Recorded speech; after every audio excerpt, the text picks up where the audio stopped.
ஆண்டவராய் இயேசு கிறிஸ்துவின் நாமத்தினாலே உங்கள் யாவருக்கும் அன்பான வாழ்த்துக்கள். இந்த ஞாயிற்றுக்கிழமையிலே கர்த்தர் நமக்கு கொடுக்கிற வார்த்தை எரேமியா எழுதின தீர்க்க தரிசன புஸ்தகத்திலே 32வது அதிகாரத்திலே 27வது வசனம். இதோ நான் மாம்சமான யாவருக்கும் தேவனாகிய கர்த்தர், என்னால செய்யக்கூடாத அதிசயமான காரியம் ஒன்று உண்டோ? ஆண்டவருக்கு மகிமை உண்டாவதாக. பாருங்க, ஆண்டவராலே செய்யக்கூடாத அதிசயமான காரியம் ஏதாயிலும் இந்த உலகத்துல இருக்குதா? எதுவுமே இல்லை. எல்லாமே அவரால் செய்ய முடியும். ஆண்டவர் தம்மை குறித்து பேசுகிற போது அப்படித்தான் கேள்வி கேட்கிறார். என்கிட்ட செய்ய முடியாத அதிசயமான காரியம் தான் இருக்குதா? எல்லாத்தையும் என்னால் செய்ய முடியும்னு கர்த்தர் சொல்கிறார். இன்றைக்கு உங்க வாழ்வில் ஒரு அற்புதத்தை அவரால் செய்ய முடியும். உங்க வாழ்க்கையில் ஒரு அதிசயத்தை அவரால் செய்ய முடியும். ஆனா நீங்க செய்ய வேண்டிய ஒரு காரியம் இருக்கு. அவரை பின்தொடர்ந்து போக வேண்டும். அவரை உறுதியாக பிடித்து கொள்ள வேண்டும். ஆண்டவர், இந்த காரியத்தில் எனக்கு ஒரு அற்புதம் தேவை, இந்த காரியத்தில் எனக்கு அதிசயம் தேவைன்னு சொல்லி ஆண்டவரிடத்துல கேட்க வேண்டும். ஆண்டவரிடத்துல கேட்கிற பொழுது அவர் அற்புதங்களை செய்வார். அவர் அதிசயங்களின் தேவன். எனக்கு ஒரு சம்பவம் ஞாபகத்துக்கு வருகிறது. 12 வருடமாக வியாதியாக இருக்கக்கூடிய ஒரு ஸ்திரீ இருந்தாலாம். அவள் பாருங்களேன், உதிரப்போக்கு நின்று போகவே இல்லை. எத்தனையோ விதமான மருத்துவர்களை பார்த்து விட்டாள், டாக்டர்ஸை பார்த்துட்டாள். அப்பொழுதும் அவளுக்கு சுகம் கிடைக்கிற ஏராளமான பணத்தை செலவு செய்து விட்டாள். தன்னுடைய இருக்கிற ஆஸ்திகள் எல்லாம் செலவழித்தாலாம். ஆனால் சுகம் மாத்திரம் கிடைக்கவே இல்லை. 12 வருடம் மிகப்பெரிய பாடுகள் அனுபவித்துக் கொண்டிருக்கிறாள். வேதனை அனுபவித்துக் கொண்டிருக்கிறாள். தினந்தோறும் வேதனை, தினந்தோறும் கஷ்டம். என்ன செய்வது என்று தெரியவில்லை. அப்பொழுது பாருங்களேன், அந்த ஊருக்கு இயேசு கிறிஸ்து வந்ததை கேள்விப்படுகிறார். இந்த கேள்விப்பட்டவுடன் அவளுக்குள்ள ஒரு நம்பிக்கை வருகிறது, ஒரு விசுவாசம் வருகிறது. நான் இயேசு கிறிஸ்துவுடைய வஸ்திரத்தின் ஓரத்தை தொட்டு விடுவேன் என்று சொன்னார், எனக்கு சுகம் கிடைக்கும் என்று சொல்லி விசுவாசித்தார். இதற்கு காரணம் ஒன்று இருக்கிறது. என்ன தெரியுமா? அவளுக்கு இருக்கக்கூடிய எல்லாருக்கும் சொல்லக்கூடிய வியாதி அல்ல. ஒருவேளை எனக்கு காய்ச்சல் இருக்குது, தலைவலி இருக்குது, கைவலி இருக்குது, கால்வலி இருக்குன்னு சொன்னா நம்ம எல்லாருக்கும் முன்னாடி ஓப்பனாக சொல்லலாம். ஆனா இந்த பெண்ணுக்கும் அப்படி சொல்லக்கூடிய வியாதி இல்லையே. ஏராளமான பேர் எப்பொழுதும் இயேசு கிறிஸ்துவை சூழ்ந்திருப்பார்கள். 12 சீஷர்களும் அவரோடு கூட இணை பிரியாமல் இருப்பார்கள். இவர்களுக்கு முன்பாக நான் போய் எப்படி என்னுடைய வியாதியை சொல்ல முடியும்? அவர் ஒரு தீர்மானம் எடுக்கிறார். என்னுடைய இருதயத்தில் இருந்து நான் ஆண்டவரோடு கூட பேசுவேன். என் இருதயத்தின் வாரத்தை கர்த்தர் அறிந்திருக்கிறார். என் உள்ளான ஜெபத்தை கர்த்தர் கேட்டு இருக்கிறார். நான் அவர் விசுவாசத்தோடு கூட பின்தொடருவேன்.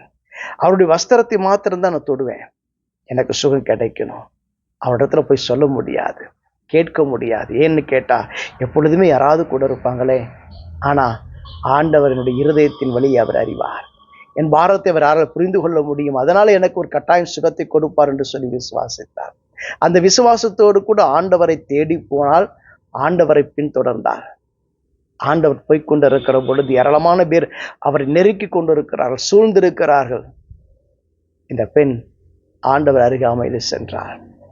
ஆண்டவருடைய அந்த வஸ்திரத்தை தொட்டார். உடனே அவளுக்கு சுகம் கிடைத்தது. ஆண்டவர் உடனே நின்று விட்டார், அந்த இடத்தை விட்டு நகரவில்லை. உடனே ஒரு கேள்வி கேட்கிறார். என்னை தொட்டது யாருன்னு சொல்லி கேள்வி கேட்டார்.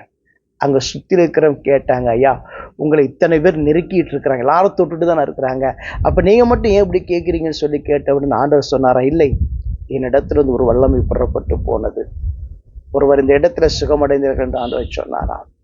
உடனே அந்த பெண் நடுங்கி கொண்டே வந்து ஆண்டவருக்கு முன்பாக நின்று தன்னுடைய சுகமடைத்த காரியத்தை அந்த இயேசு கிறிஸ்துவுக்கு அறிவித்தார். ஆண்டவருக்கு தெரியும் அந்த பெண்ணுக்கு சுகம் கிடைத்தது என்று சொல்லி. அந்த பெண்ணை பார்த்து ஆண்டவர் என்ன தெரியுமா சொன்னார்? உன்னுடைய விசுவாசம் உன்னை ரட்சித்தது, நீ சமாதானத்தோடு போ என்று சொன்னாராம். ஆண்டவருக்கு மகிமை உண்டாவதாக. இத்தனை வருடமா கிடைக்காத ஒரு மிகப்பெரிய சுகம் அந்த பெண்ணுக்கு கிடைத்தது. இத்தனை 12 வருடங்களாக கிடைக்க முடியாத ஒரு சமாதானம் அந்த பெண்ணுக்கு அன்றைக்கு கிடைத்தது. எனக்கு அன்பான தேவனுடைய ஜனங்களே, இன்றைக்கு ஆண்டவரை பின்தொடர வேண்டும், விசுவாசத்தோடு பின்தொடர வேண்டும். ஆனா உங்க இருதயத்தின் பாரத்தை அவர் அறிந்து கொள்ள முடியும். அதனால மற்றவங்களுக்கு மாடி ஓப்பனா ஜபிக்கணும்னு நினைக்க வேண்டாம். ஆண்டவரத்துல போய் கேளுங்க. உங்க அறை வீட்டை பூட்டி கொண்டு கதவையெல்லாம் அடைத்து விட்டு ஆண்டவருடைய சமூகத்திலே உங்களை தாழ்த்தி, ஆண்டவரே, இந்த காரியத்திலே எனக்கு ஒரு அற்புதம் செய்யுங்க, இந்த நிலைமை என்னை பாருங்கன்னு சொல்லி ஆண்டவருடைய சமூகத்துல மாத்திரம் அறிக்கை செய்யுங்க. ஆண்டவருடைய சமூகத்துல மாத்திரம் உங்க கண்ணீரை ஊற்றுங்க. அவர் உங்களை காண்கிற தேவன். இன்றைக்கு உங்க வாழ்க்கையில் ஒரு அற்புதமான விடுதலை கொண்டு வருவார். உங்க வாழ்க்கையில் இருக்கக்கூடிய பாடுகளை கர்த்தர் மாற்றுவார், சமாதானத்தை கொண்டு வருவார். இன்றைக்கு அந்த பெண் அதைத்தான் செய்தார். ஆண்டவரிடத்தில் தன்னுடைய பாரத்தை இருதயத்திலே சொன்னார். ஆண்டவருக்கும் தன்னுடைய இருதயத்தை ஊற்றிவினார். ஆண்டவர் அந்த பெண்ணினுடைய பாரத்தை அறிந்திருந்தார், வேதனையை அறிந்திருந்தார்.